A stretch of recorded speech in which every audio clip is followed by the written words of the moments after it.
شروع اللہ کا نام لے کر جو بڑا مہربان نہایت رحم والا ہے۔ جو مخلوق آسمانوں اور زمین میں ہے اللہ کی تسبیح کرتی ہے، اور وہ غالب ہے، حکمت والا ہے۔ آسمانوں اور زمین کی بادشاہی اسی کی ہے، وہی زندگی دیتا ہے اور وہی موت دیتا ہے، اور وہ ہر چیز پر قادر ہے۔ وہی اول اور وہی آخر، اور اپنی قدرتوں سے سب پر ظاہر اور پھر بھی پوشیدہ ہے، اور وہ ہر چیز کا خوب جاننے والا ہے۔ وہی ہے جس نے آسمانوں اور زمین کو 6 دن میں پیدا کیا، پھر عرش پر جلوہ افروز ہوا۔ جو چیز زمین میں داخل ہوتی اور جو اس سے نکلتی ہے، اور جو آسمان سے اترتی اور جو اس میں چڑھتی ہے، سب اس کو معلوم ہے۔ اور تم جہاں کہیں بھی ہو وہ تمہارے ساتھ ہوتا ہے، اور جو کچھ تم کرتے ہو اللہ اس کو دیکھ رہا ہے۔ آسمانوں اور زمین کی بادشاہی اسی کی ہے، اور سب معاملات اسی کی طرف رجوع ہوتے ہیں۔ وہی رات کو دن میں داخل کرتا اور دن کو رات میں داخل کرتا ہے، اور وہ دلوں کے بھیدوں تک سے واقف ہے۔ لوگوں، اللہ پر اور اس کے رسول صلی اللہ علیہ وآلہ وسلم پر ایمان لاؤ، اور جس مال میں اس نے تم کو اپنا نائب بنایا ہے اس میں سے خرچ کرو۔ اب جو لوگ تم میں سے ایمان لائے اور مال خرچ کرتے رہے ان کے لیے بڑا ثواب ہے۔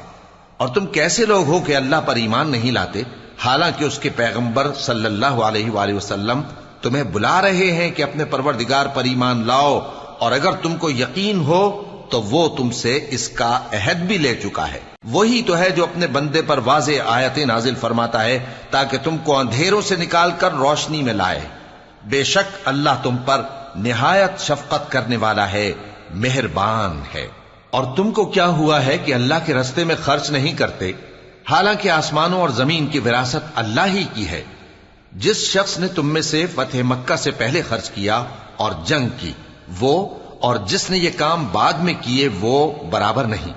ان کا درجہ ان لوگوں سے کہیں بڑھ کر ہے جنہوں نے بعد میں مال خرچ کیے اور کفار سے جنگ کی، اور اللہ نے سب سے ہی ثواب نیک کا وعدہ کیا ہے، اور جو کام تم کرتے ہو اللہ ان سے واقف ہے۔ کون ہے جو اللہ کو نیک نیتی سے قرض دے تو وہ اس کو کئی گنا ادا کرے گا، اور اس کے لیے عزت کا صلہ یعنی جنت ہے۔ جس دن تم مومن مردوں اور مومن عورتوں کو دیکھو گے کہ ان کے ایمان کا نور ان کے آگے آگے اور داہنی طرف چل رہا ہے، تو ان سے کہا جائے گا کہ تم کو بشارت ہو کہ آج تمہارے لیے باغ ہیں جن کے نیچے نہریں بہ رہی ہیں، ان میں تم ہمیشہ رہو گے، یہی بڑی کامیابی ہے۔ اس دن منافق مرد اور منافق عورتیں مومنوں سے کہیں گے کہ ہمارے لیے انتظار کرو کہ ہم بھی تمہارے نور سے روشنی حاصل کریں۔ ان سے کہا جائے گا کہ پیچھے کو لوٹ جاؤ، پس وہاں نور تلاش کرو۔ پھر ان کے بیچ میں ایک دیوار کھڑی کر دی جائے گی جس میں ایک دروازہ ہوگا، جو اس کی جانب اندرونی ہے اس میں تو رحمت ہے، اور جو بیرونی جانب ہے اس طرف عذاب ہے۔ تو منافق لوگ مومنوں سے کہیں گے کہ کیا ہم دنیا میں تمہارے ساتھ نہ تھے؟ وہ کہیں گے کیوں نہیں تھے، لیکن تم نے خود اپنے آپ کو بلا میں ڈالا اور ہمارے لیے گردش زمانہ کے منتظر رہے، اور اسلام میں شک کیا، اور فضول آرزوؤں نے تم کو دھوکے میں ڈالے رکھا، یہاں تک کہ اللہ کا حکم آ پہنچا، اور اللہ کے بارے میں تم کو وہ شیطان بڑا فریبی فریب دیتا رہا۔ تو آج تم سے کوئی معاوضہ نہیں لیا جائے گا، اور نہ کافروں ہی سے قبول کیا جائے گا۔ تم سب کا ٹھکانہ دوزخ ہے کہ وہی تمہارے لائق ہے، اور وہ بری جگہ ہے۔ کیا ابھی تک مومنوں کے لیے اس کا وقت نہیں آیا کہ اللہ کی یاد کرنے کے وقت اور قرآن جو حق کی طرف سے نازل ہوا ہے اس کے سننے کے وقت ان کے دل نرم ہو جائیں، اور وہ ان لوگوں کی طرح نہ ہو جائیں جن کو ان سے پہلے کتابیں دی گئی تھیں، پھر ان پر طویل عرصہ گزر گیا تو ان کے دل سخت ہو گئے، اور ان میں سے اکثر نافرمان ہیں۔ جان رکھو کہ اللہ ہی زمین کو اس کے مرنے کے بعد زندہ کرتا ہے۔ ہم نے اپنی نشانیاں تم سے کھول کھول کر بیان کر دی ہیں تاکہ تم سمجھو۔ جو لوگ خیرات کرنے والے ہیں، مرد بھی اور عورتیں بھی، اور اللہ کو نیک نیتی سے قرض دیتے ہیں، ان کو کئی گنا ادا کیا جائے گا، اور ان کے لیے عزت کا صلہ ہے۔ اور جو لوگ اللہ اور اس کے پیغمبروں پر ایمان لائے، یہی اپنے پروردگار کے نزدیک صدیق اور شہید ہیں۔ ان کے لیے ان کے اعمال کا صلہ ہوگا، اور ان کے ایمان کی روشنی بھی ہوگی۔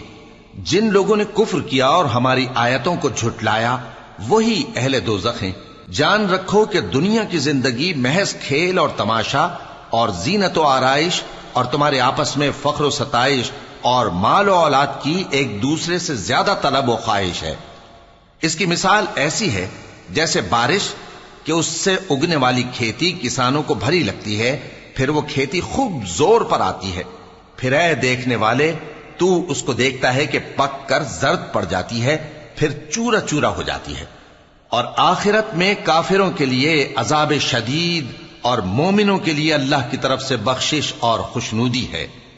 اور دنیا کی زندگی تو دھوکے کا سامان ہے۔ بندو اپنے پروردگار کی بخشش کی طرف اور جنت کی طرف لپکو جس کا عرض آسمان اور زمین کے عرض کا سا ہے، اور وہ ان لوگوں کے لیے تیار کی گئی ہے جو اللہ پر اور اس کے پیغمبروں پر ایمان لائے ہیں۔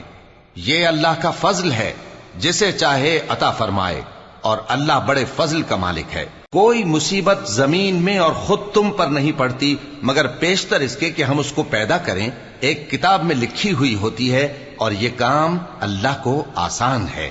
تاکہ جو فائدہ تمہیں حاصل نہ ہو سکا اس کا غم نہ کھایا کرو، اور جو تم کو اس نے دیا ہو اس پر اترایا نہ کرو۔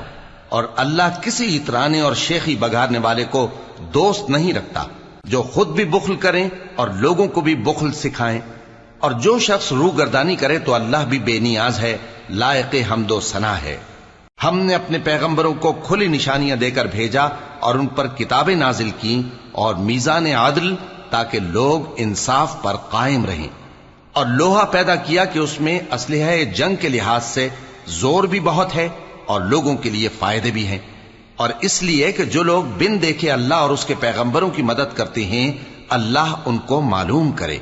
بے شک اللہ زور آور ہے، غالب ہے۔ اور ہم نے نوح اور ابراہیم کو پیغمبر بنا کر بھیجا اور ان کی اولاد میں پیغمبری اور کتاب کے سلسلے کو وقتاً فوقتاً جاری رکھا، سو بعض تو ان میں سے ہدایت پر ہیں اور اکثر ان میں سے نافرمان ہیں۔ پھر ان کے پیچھے انہی کے قدموں پر اور پیغمبر بھیجے، اور ان کے پیچھے مریم کے بیٹے عیسیٰ کو بھیجا، اور ان کو انجیل عنایت کی، اور جن لوگوں نے ان کی پیروی کی ان کے دلوں میں شفقت اور مہربانی ڈال دی۔ اور ترک دنیا والی نئی بات تو خود انہوں نے نکال لی، ہم نے ان کو اس کا حکم نہیں دیا تھا، مگر انہوں نے اپنے خیال میں اللہ کی خوشنودی حاصل کرنے کے لیے آپ ہی ایسا کر لیا تھا، پھر جیسا اس کو نبھانا چاہیے تھا نبھا بھی نہ سکے۔ پس جو لوگ ان میں سے ایمان لائے ان کو ہم نے ان کا اجر دیا، اور ان میں بہت سے نافرمان ہیں۔ مومنو اللہ سے ڈرو اور اس کے پیغمبر پر ایمان لاؤ، وہ تمہیں اپنی رحمت سے دگنا اجر عطا فرمائے گا اور تمہارے لیے روشنی کر دے گا جس میں تم چلو گے، اور تم کو بخش دے گا، اور اللہ بخشنے والا ہے، مہربان ہے۔ یہ باتیں اس لیے بیان کی گئی ہیں کہ اہل کتاب جان لیں کہ وہ اللہ کے فضل پر کچھ بھی قدرت نہیں رکھتے، اور یہ کہ فضل اللہ ہی کے ہاتھ میں ہے، وہ جس کو چاہتا ہے دیتا ہے، اور اللہ بڑے فضل کا مالک ہے۔